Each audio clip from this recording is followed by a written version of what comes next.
이 시간 이제 말씀을 보겠습니다. 이 복된 시간에 주시는 하나님의 말씀은 에스더 2장 8절에서 18절 말씀입니다.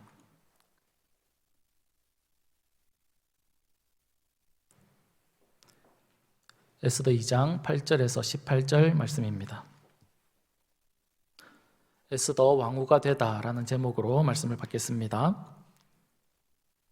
에스더 2장 8절에서 18절 말씀입니다. 한 절씩 교독하겠습니다. 제가 먼저 읽어드립니다. 왕의 조서와 명령이 반포됨에 처녀들이 도성수산에 많이 모여 헤게의 수하에 나아갈 때에 에스더도 왕궁으로 이끌려가서 궁녀를 주관하는 헤게의 수하에 속하니 헤게가 이 처녀를 좋게 보고 은혜를 베풀어 몸을 정결하게 할 물품과 일용품을 곧 주며 또 왕궁에서 의뢰주는 7 궁녀를 주고 에스더와 그 궁녀들은 후궁 아름다운 처소로 옮기더라. 에스더가 자기의 민족과 종족을 말하지 아니하니 이는 모르드게가 명령하여 말하지 말라 하였음이라. 모르드게가 날마다 후궁 뜰 앞으로 왕래하며 에스더의 안부와 어떻게 될지를 알고자 하였더니 처녀마다 차례대로 아수에로 왕에게 나아가기 전에 여자에 대하여 정한 규례대로 12달 동안을 행하되 6달은 몰약 기름을 쓰고 6달은 향품과 여자에게 쓰는 다른 물품을 써서 몸을 정결하게 하는 기간을 마치며 처녀가 왕에게 나아갈 때에는 그가 구하는 것을 다 주어 후궁에서 왕궁으로 가지고 가게 하고 저녁이면 갔다가 아침에는 둘째 후궁으로 돌아와서 비번을 주관하는 대시 사스가스의 수하에 속하고 왕이 그를 기뻐하여 그의 이름을 부르지 아니하면 다시 왕에게 나아가지 못하였더라. 모르드게의 삼촌 아비하일의 딸 곧 모르드게가 자기의 딸같이 양육하는 에스더가 차례대로 왕에게 나아갈 때에 궁녀를 주관하는 내시 헤게가 정한 것 외에는 다른 것을 구하지 아니하였으나 모든 자에게 사랑을 받더라. 아수에로 왕이 제7년 10월 곧 데베돌에 에스더가 왕궁에 인도되어 들어가서 왕 앞에 나아가니 왕이 모든 여자보다 에스더를 더 사랑하므로 그가 모든 처녀보다 왕 앞에 더 은총을 얻은지라. 왕이 그의 머리에 관을 씌우고 와스디를 대신하여 왕으로 삼은 후에 같이 읽겠습니다. 왕이 크게 잔치를 베푸니 이는 에스더를 위한 잔치라. 모든 지방관과 신하들을 위하여 잔치를 베풀고 또 각 지방의 세금을 면제하고 왕의 이름으로 큰 상을 주니라. 아멘.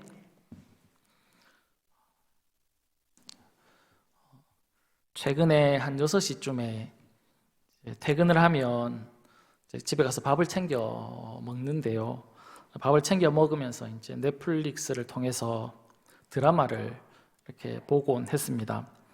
2018년도 3월부터 시작해서 5월까지 TVN에서 방송했던 밤 9시 30분에 방송했던 나의 아저씨라는 드라마를 이렇게 계속해서 쭉 보았습니다.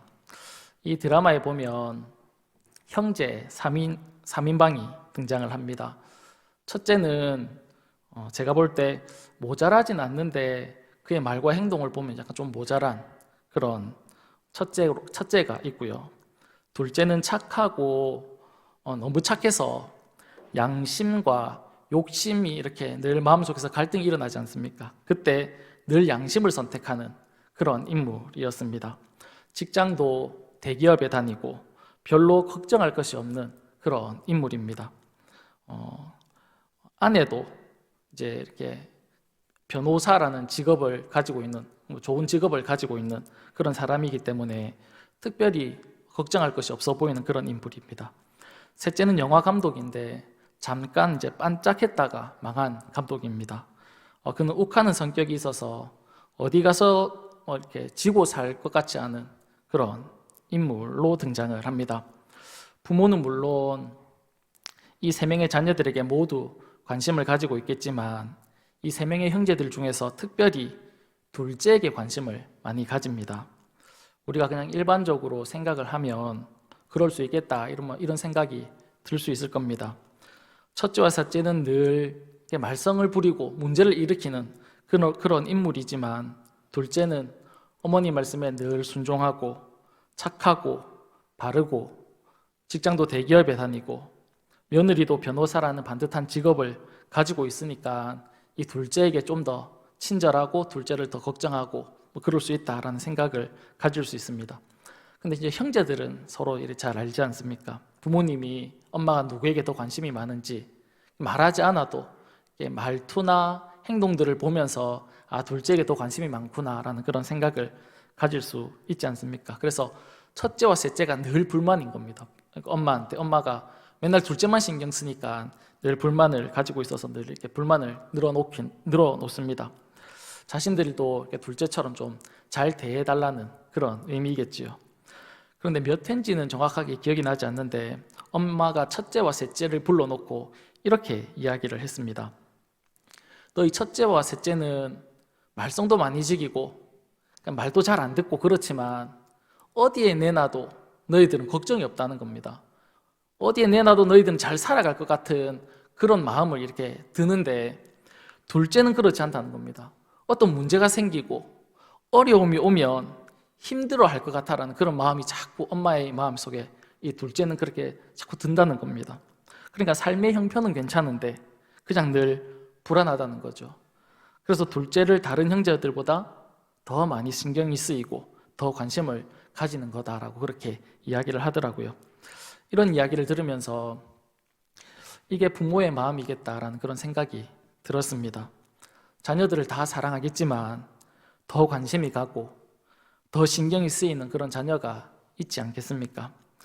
누가복음 15장에 나오는 당자의 비유에서도 우리가 이렇게 생각해보면, 상상해보면 아버지의 말씀에 늘 순종하는 첫째보다는 자신의 분깃을 이렇게 돌아올 분깃을 달라고 해서 그것을 가지고 집 나간 그 둘째에게 아버지의 마음이 더 가고 더 신경이 쓰이지 않았겠습니까?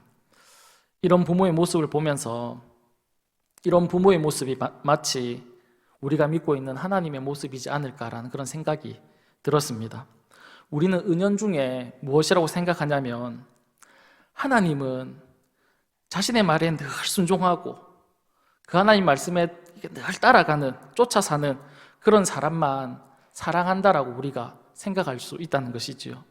그래서 우리가 불순종하면, 하나님 말씀대로 살지 못하면, 하나님 말씀을 어기면 하나님은 나를 싫어할 거야 라는 그런 생각을 우리가 은연중에 무의식적으로 이렇게 한다라는 것입니다. 그러나 그렇지 않다는 것이지요. 하나님은 하나님 말씀에 늘 순종하는 그런 사람을 사랑하십니다. 너무 좋아하시죠. 너무 귀하죠. 그렇지 않는 자들도 하나님은 어떻게 하실까요? 하나님 말씀에 불순종하는 그런 자들을 향해서 하나님이 너무 막 미워하고 싫어하고 막 그들을 향해서 저주하고 그러지 않는다는 겁니다. 그런 자들도 하나님은 역시 사랑한다라는 사실입니다. 부모가 자식이 말을 잘 안 들으면 막 속을 썩일 때 말로는 꼴 보기 싫다고 얘기하죠. 그래서 나가라고 소리치기도 하고 밥이 아까워서 밥 먹지 말라고 그렇게 이야기도 하지 않습니까? 그러니까 저희 부모님은 이제 저한테 그런 말을 하셨거든요. 그런데 이제 그게 부모의 진짜 마음이겠습니까? 정말 그렇게 되기를 원하는 그런 마음이겠습니까? 아니라는 걸 잘 알고 있지 않습니까? 화났던 마음이 딱 진정이 되고 나면 그런 자녀들을 생각하면 어떤 생각이 드십니까? 더 속상하지요. 왜 그렇게 더 속상할까요? 그런 자녀들도 사랑하기 때문에 그렇습니다. 관심이 있기 때문에 그런 것입니다. 하나님도 마찬가지입니다. 하나님 말씀에 순종하는 그런 사람을 볼 때 하나님은 당연히 기뻐하시겠지요. 그러나 그렇게 살지 못하는 성도, 그렇게 살아내지 못하는 사람들을 보면서도 하나님은 싫어한다라고 생각할 수 있지만 그렇지 않다라는 겁니다. 안타까워하고 속상해하고 때로는 화를 내기도 하십니다. 그러나 그 화를 내는 그 화 속에 무엇이 숨어 있는 겁니까? 사랑이, 관심이 그 화를 내는 그 속에 숨어 있는 것이지요. 그러니까 너무 안타깝고 속상하니까 하나님도 화를 내시는 거 아니겠습니까? 오늘 본문은 에스더가 왕후가 되는 내용을 쭉 기록하고 있습니다. 에스더에게서 오늘 본문에서 이런 하나님의 마음을 우리가 엿볼 수 있는데 오늘 본문을 통해서 두 가지 내용을 생각해 보겠습니다.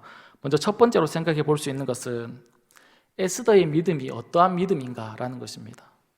에스더는 어떤 믿음을 가지고 있는가를 오늘 우리가 먼저 한번 생각해 보겠습니다.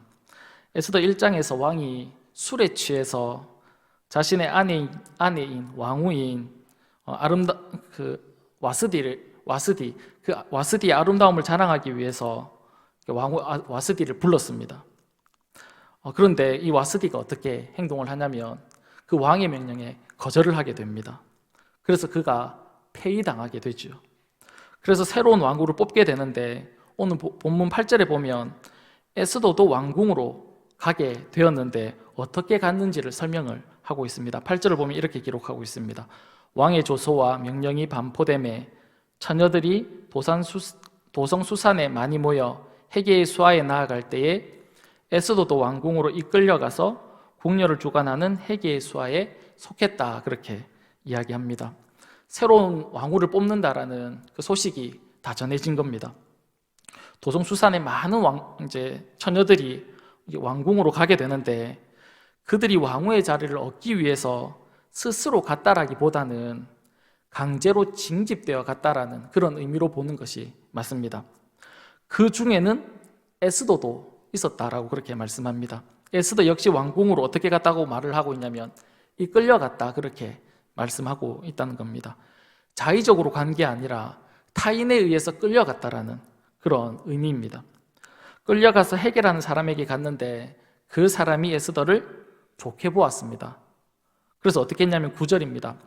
헤게가 이 처녀를 좋게 보고 은혜를 베풀어 몸을 정결하게 할 물품과 일용품을 곧 주며 또 왕궁에서 의뢰주는 7 궁녀를 주고 에스더와 그 궁녀들을 후궁 아름다운 처소로 옮겼다, 그렇게 이야기하죠.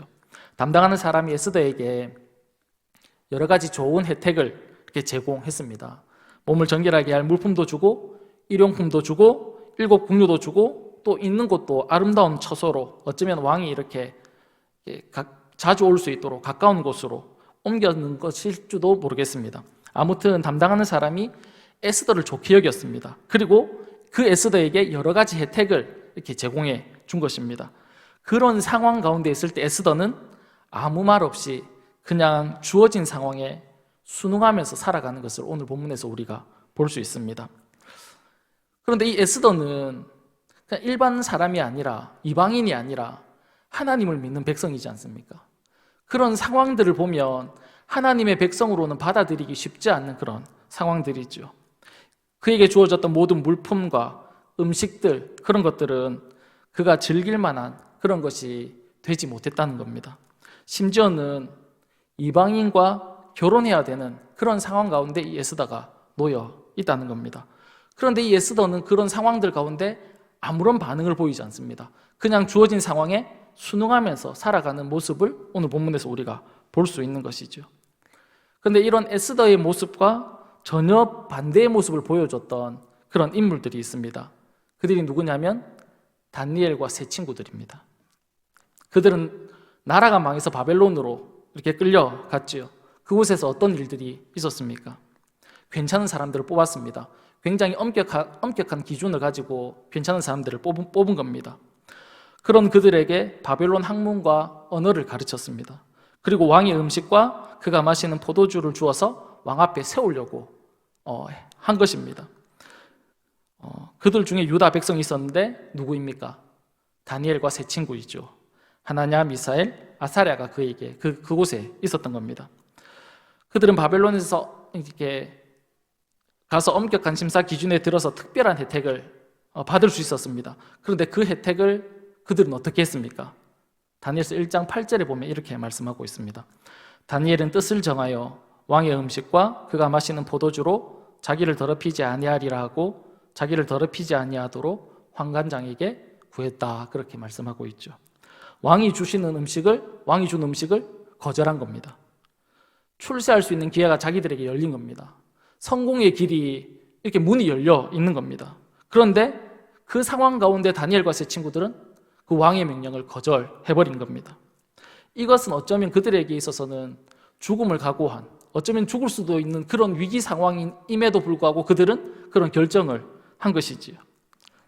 그런데 다니엘과 세 친구들은 이렇게 이런 단호한 그런 결정을 했는데 그에 반해서 에스더는 어떻게 하고 있냐면 억지로 끌려갔지만 그곳에서 주는 혜택을 받아들이고 있는 겁니다. 10절에 보면 모르드게가 명령한 거긴 하지만 자신의 민족을 알리지도 않습니다. 내가 유다 백성이다라는 것을 말을 하지도 않는다는 겁니다. 에스더도 다니엘과 다니엘의 세 친구처럼 혜택을 거절할 수 있잖아요. 자신에게 주어지는 일들을 거부할 수 있잖아요. 저는 끌려왔고 왕후가 되는 것이 싫다라고 얘기할 수 있지 않습니까? 그런데 에스더는 그렇게 하지 않았다는 것이지요. 그냥 주어진 상황과 주어진 환경에 의해서 그냥 순응하면서 살아가고 있는 그런 모습을 우리가 볼 수 있다는 것이죠. 사랑하는 여러분, 에스더의 이런 태도, 이런 모습들을 보면서 그의 믿음이 어떠해 보이십니까? 그를 향해서 우리가 참 좋은 믿음이다, 참 신실한 믿음이다, 괜찮은 믿음이다 라고 그렇게 말을 할 수 있겠습니까? 에스더는 적어도 그런 믿음은 아니었던 것 같습니다. 반면에 다니엘과 세 친구들은 어떻습니까?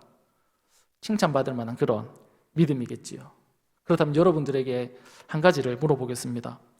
우리는 누구를 더 닮았습니까?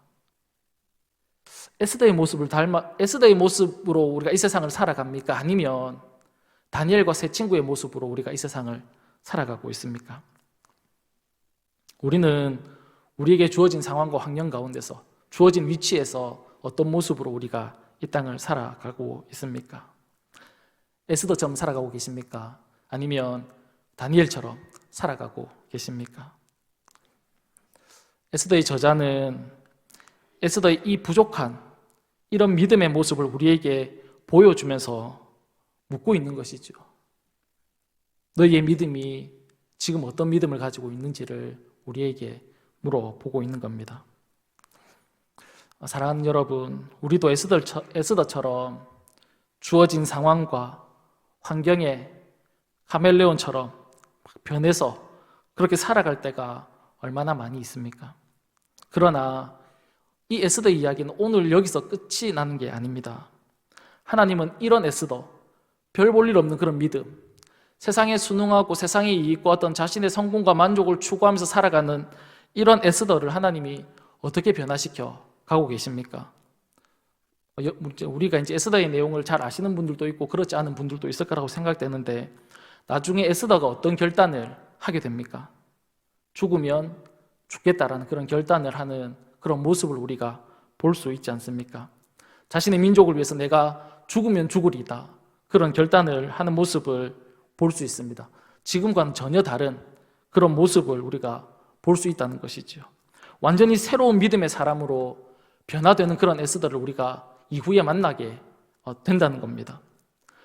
누가 이런 에스더를, 이런 별 볼 일 없는, 보잘것없는 이런 믿음을 가진 에스더를 누가 이런 믿음으로 바꾸어 내었다라는 겁니까? 하나님이 그렇게 하셨다라는 것이죠. 성경에 보면 정말 많은 인물들을 하나님은 이런 믿음의 사람들로 바꾸어내는 것을 우리가 볼 수 있습니다. 대표적으로 아브라함이 그렇죠. 아브라함에게 처음부터 아들을 바쳐라고 그렇게 말씀했다면 아브라함이 바칠 수 있었을까요? 하나님은 믿지도 않았을 겁니다. 그런데 그 아브라함, 아들을 바칠 수 없는 그 아브라함을 하나님은 훈련시키고 가르쳐서 결국엔 어떻게 만들어 놓았습니까? 아들까지 바치는 이런 믿음의 사람으로, 믿음의 조상으로 이렇게 세워 놓은 것을 우리가 볼 수 있지 않습니까? 누가 그렇게 하셨냐면 하나님이 그렇게 만들어 놓으셨다는 것이죠. 모세도 마찬가지입니다. 자신의 백성의 죄 때문에 나를 생명책에서 지워달라고 얘기할 만큼 자신의 동족을 뜨겁게 사랑할 수 있도록 누가 그를 그렇게 만들어 놓았습니까? 누가 그를 그렇게 변화시켜 놓은 겁니까? 하나님이 그렇게 하셨다라는 것이죠. 에스더도 마찬가지입니다. 그렇다면 오늘 우리는 어떻겠습니까? 우리의 믿음이 지금 볼 때 별거 아닌 것 같고 늘 세상과 타협하고 늘 나의 이익을 먼저 찾고 그렇게 살아가는 나의 믿음도 하나님이 어떻게 하실 수 있다는 것을 우리에게 보여주고 있다는 겁니까? 변화시켜 주실 수 있다는 겁니다. 완전히 새롭게 할 수 있다는 것입니다. 믿음의 거장으로 만들 수 있다는 것을 에스더서는 우리에게 가르쳐주고 있다는 것이죠. 사랑하는 여러분, 우리가 이 사실을 믿을 수 있기를 바랍니다. 하나님은 나를 변화시킬 수 있다는 겁니다. 우리의 과거의 삶을 쭉 돌아볼 때 나는 안 될 것 같다라는 그런 생각을 가질 수 있습니다. 나는 변화 안 될 것 같고 이렇게 나의 신앙이 맞출 것 같은 그런 마음을 우리가 가질 수 있다는 것이죠. 그러나 성경은 계속해서 말씀하시기를 우리를 하나님은 바꾸어 놓을 수 있다라고 그렇게 말씀하고 있다라는 겁니다. 그 하나님을 믿을 수 있었으면 좋겠고 진심으로 믿을 수 있었으면 좋겠고 그리고 그 하나님을 우리의 삶에서 늘 기대하면서 살아갈 수 있기를 간절히 바랍니다. 하나님은 반드시 하나님의 백성, 자신의 백성을 그렇게 하십니다. 그래서 우리는 그 하나님, 우리의 상황이 좀 힘들고 어려워도 그 하나님을 믿고 신뢰함으로 인해서 우리가 좀 힘들고 어렵고 내 믿음이 좀 부족해도 그 하나님을 기대하면서 우리가 하나님 앞에 찬양할 수 있는 것이죠. 그 하나님을 높일 수 있다는 겁니다. 우리의 삶 가운데 늘 그 하나님을 믿고 나를 변화시키고 나를 새롭게 할, 좀 더 나아가면 나의 가정을 새롭게 하고 우리의 가정을 변화시켜 주실 그 하나님, 좀 더 나아가면 우리의 나라를 바꾸실, 우리나라를 새롭게 하실 그 하나님을 우리가 늘 믿고 신뢰하면서 살아갈 수 있는 저와 여러분 되기를 간절히 축복합니다. 두 번째로 생각해 볼 것은 더 큰 믿음으로 가기 위해서는 코치가 필요하다는 겁니다. 우리가 앞에서 살펴보았듯이 에스더는 그리 괜찮은 믿음을 가지고 있는 사람이 아니었습니다. 그런데 어떻게 그런 믿음의 사람으로 그가 성장할 수 있었습니까? 하나님 때문에 그렇지요. 그런데 그 하나님은 사람을 통해서 이 에스더의 믿음을 키웠다는 것을 알 수 있습니다. 오늘 본문 11절에 그 해답이 있는데 11절을 보시면 이렇게 기록하고 있습니다. 모르드게가 날마다 후궁 뜰 앞으로 왕래하며 에스더의 안부와 어떻게 될지를 알고자 하였더라. 그렇게 말씀합니다. 모르드게는 왕의 문지기로 있었기 때문에 후궁뜰로 가서 이렇게 에스더의 상황이 어떻게 되는지를 이렇게 좀 자유롭게 알 수 있는 그런 상황이었습니다. 11절을 다시 보시면 이제 모르드게가 에스더에 이제 이렇게 안부를 묻게 되는데 여기서 안부라는 단어의 원어가 우리가 잘 아는 샬롬이라는 단어입니다. 이 샬롬이라는 단어는 그 의미를 좀 생각해 보면 에스더의 마음이 어떠한지, 지금 이 에스더가 하나님 안에 거하고 있는지를 매일매일 확인했다라는 그런 의미로 볼 수 있습니다. 에스더에게 너 오늘도 하나님을 생각하면서 살아가고 있니? 그렇게 묻는 거죠. 샬롬을 계속해서 하나님 안에 거하는지를 계속해서 확인하고 있다라는 겁니다. 너 오늘 괜찮아? 너 오늘 기도했어? 너 오늘 말씀은 읽었니? 무슨 말씀을 읽었니? 매일 모르드게가 에스더에게 가서 물어보는 겁니다. 에스더는 모르드게를 통해서 계속해서 이런 신앙의 관리를 받고 있었다는 겁니다. 오늘 말씀 읽을 때 하나님이 뭐라고 말씀하시는 것 같아서, 오늘 기도할 때 하나님이 어떤 감동을 주는 것 같아, 그것을 계속 확인하는 거죠. 너의 마음이 평안한지, 너가 지금 하나님 안에 거하고 있는지를 계속해서 확인했다는 겁니다. 날마다 확인했다는 것이죠. 그리고 11절을 다시 보시면 어떻게 될지를 알고자 했다 그렇게 말씀하고 있는데, 이 단어는 히브리 마사아라는 단어인데, 이것은 무엇을 행할지를 계속해서 가르쳤다라는 겁니다. 그의 상황과 환경이 어떻는지를 점검할 뿐만 아니라 어떻게 해야 되는지도 계속해서 가르쳐주고 있었다는 것이죠.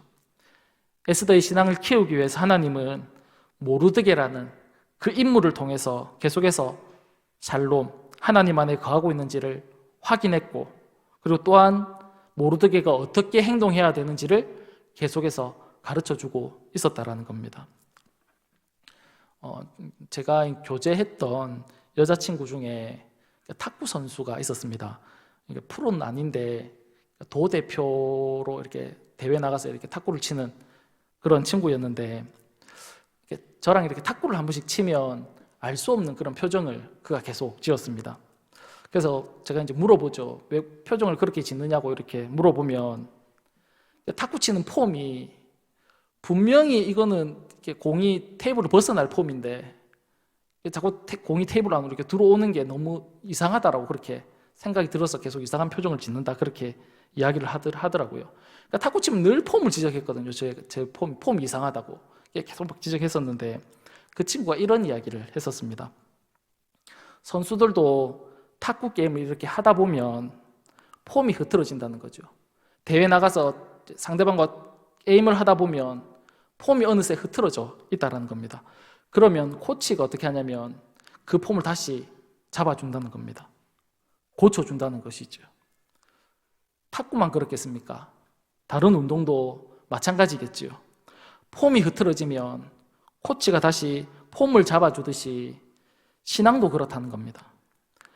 늘 좋은 상태, 늘 충만한 상태로 우리가 신앙생활을 할 수 있으면 얼마나 좋겠습니까? 그러나 우리의 신앙은 롤러코스터를 타듯이 올라갈 때도 있고 내려갈 때도 있는 것이죠. 그런데 이런 롤러코스터 같은 이런 신앙을 우리가 살아가는 그 상황 때 이렇게 코치해 줄 수 있는 사람이 있다면 그 사람은 얼마나 축복된 사람이겠습니까? 사랑하는 여러분, 여러분에게 이런 신앙의 코치가 있었으면 정말 좋겠습니다. 뿐만 아니라 여러분이 이런 코치가 될 수 있으면 얼마나 좋겠느냐라는 것입니다. 여러분의 자녀들에게, 다음 세대인 아이들에게, 내 주변에 있는 사람들에게 이런 신앙의 코치가 되어 주어서 다른 사람을 정말 하나님이 기뻐하시는 그런 믿음으로 세워갈 수 있으면 얼마나 좋겠습니까? 사랑하는 여러분, 우리 모두에게도 이런 신앙의 코치가 있었으면 정말 좋겠고, 그리고 또 여러분들이 다른 사람에게, 내 영향권 안에 있는 자들에게 이런 신앙의 코치를 할 수 있는 그런 사람이 될 수 있으면, 그래서 그를 하나님이 기뻐하신 사람으로 이렇게 세울 수 있다면 얼마나 좋겠습니까? 간절히 바라기는 여러분들이 이런 신앙의 코치가 될 수 있는 그런 은혜가 있기를 간절히 축복합니다. 이 시간 우리 다 같이 기도하겠습니다. 살아계신 하나님 아버지, 우리의 신앙을 볼 때 그렇게 좋지 못한 그런 신앙이라고 할지라도 우리 하나님은 이런 우리의 신앙의 모습을 바꾸어서 큰 믿음의 사람으로 세울 줄 믿습니다. 그 하나님을 늘 믿고 그 하나님을 늘 기대하며 살아갈 수 있는 저희들의 삶이 다 될 수 있도록 주님 은혜를 허락하여 주시옵소서. 나에게 큰 믿음을 달라고 고백했던 백부장처럼 하나님 아버지, 우리도 하나님 아버지 앞에 늘 믿음을 구하며 살아갈 수 있는 저희들의 삶이 다 될 수 있도록 주님 도와주시고, 하나님 우리의 삶에서 좋은 사람, 하나님 우리의 신앙을 코치할 수 있는 하나님 그런 좋은 사람들을 만나는 복을 허락해 주시고, 하나님뿐만 아니라 우리가 다른 사람들의 신앙을 코치할 수 있는 하나님 아버지 그런 믿음의 사람으로 우리가 세워질 수 있도록 주님 축복해 주옵소서. 그래서 많은 사람들을 하나님의 사람들로 세우며 하나님이 기뻐하시는 사람으로 세워가는 하나님 그 일에 하나님 우리가 쓰임받을 수 있도록 주님 은혜를 허락하여 주옵소서. 고맙고 감사하며 살아계신 예수님의 이름으로 기도드립니다. 아멘.